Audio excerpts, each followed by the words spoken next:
This is the question that gives people fits of apoplectic rage. Can you give an example of when your community was faced with either a ministry opportunity or a negative ministry issue? So either something that was positive or negative that couldn't readily be fit into the structure you already have. And if so, how did your community flex in order to deal with that new reality? So something came along that was positive, something came along that was negative, and there wasn't anything in place right then in your structure to handle that new reality. What did you do to create flexibility, or to allow there to be flexibility? Sometimes ministry opportunities come up in very strange formats. I mean, very recently we had, within the last couple of years, we had an opportunity to go minister at a nursing home. Okay. That would seem like a fairly, innocuous thing and all that kind of stuff. But the difference was that we didn't want to approach that ministry opportunity as the average. Okay, in fact, they even made a mention of this when we would come, that you're the first church that didn't come and decide to put on a show for us. All you did was be yourselves around all the people that kind of living in there, and you'd play cards, and you didn't even make a deal about sharing the gospel, even though that was always underlying to what we were trying to do. Right. To Byron's point earlier about being connected, we were trying to show ways in which, look, all we want to do is show you that we care for you and we love you. I don't think that those kinds of ministry opportunities were what the conventional church was expecting to do.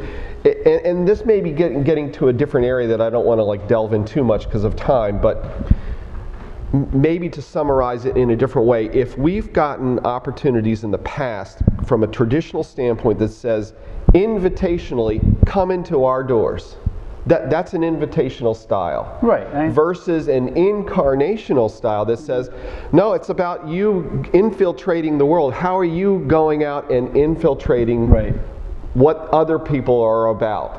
Right. In this particular instance of going out to the nursing home, it wasn't about going and putting on a show for them. It was going and infiltrating and living in their space and hearing their issues and kind of just, if you did nothing for 2.5 hours but hold their hand, so be it. Well, let me back up a little bit, because you didn't have that ministry in place. That was something that came out of the pike.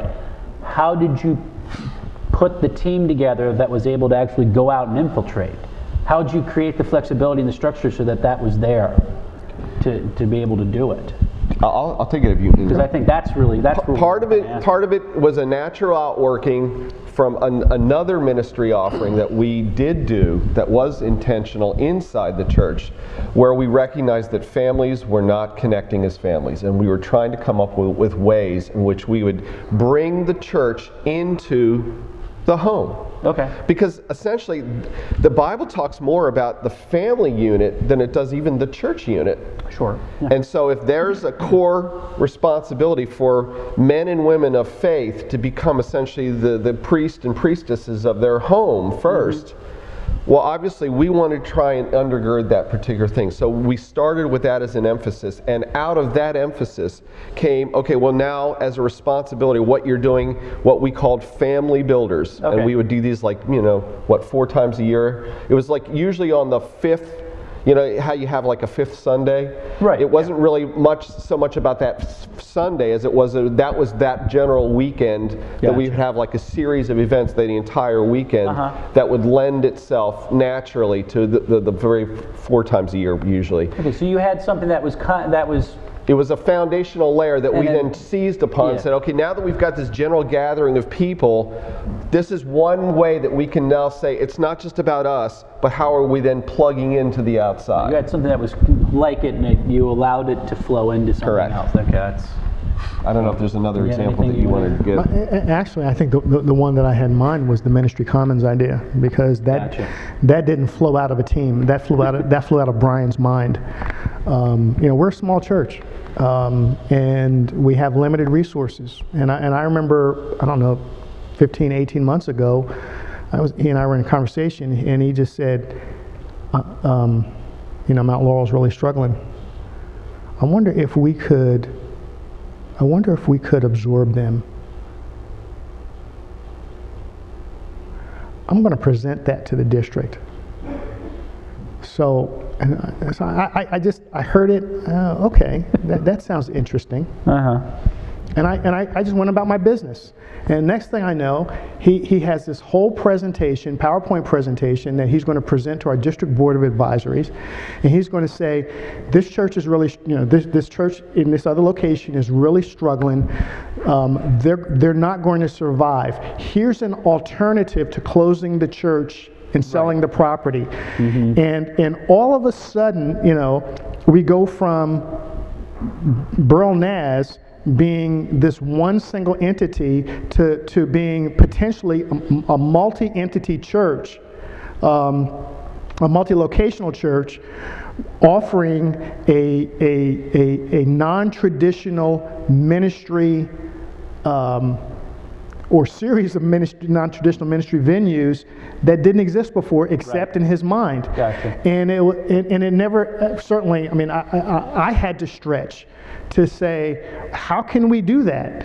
And when even he said, when he told me, I have a meeting with the board of advisories, and this was about a year or so ago, and I'm thinking, well, we really need to pray. Because I'm concerned for how they're going to respond to you. And he comes back and I said, how'd it go? He goes, they love the idea. They're all for it. They want to know, how can we help you make it happen? We think this is the way of the future. And I think that's not so much a structural stretch as it is an intellectual stretch for those of us who tend to think in a little bit more conventional ways. Me being one of them. He was thinking in a pretty much a boundaryless way, and it allowed that idea to be conceived. And we don't know what's going to happen with it for reasons that we talked about earlier. But certainly the fact that the idea was born in his mind, and that the support is there on a district level, and if we can pull it off, it'll be a great resource, not just for us, but for a number of churches and church leaders in this part of the world. One of the things that it maybe is an underlying theme to your question is that, have we ever engaged in things that we think are risky? Because really, that's ultimately... It's not always, but yeah, go ahead. But in very much what Byron has been speaking about, that there was a tremendous risk from... Because we're this little congregation with our own financial issues, and here we're just about ready to assume the responsibility for another not prospering church, but dying church, and all the financial issues that are going to be associated with that. What, are we out of our minds? And yet, once again, if God is leading it, then we sense that God is going to have a way in which He's going to provide. But that doesn't mean that all the risks are addressed before we enter into it. And that becomes part of, like, how do you embrace these opportunities and what do you do with them? Obviously sometimes the path is never going to be completely known to you when you enter into it, and you're just going to have to recognize that if this is really God, how do I make sure that I'm being faithful to this?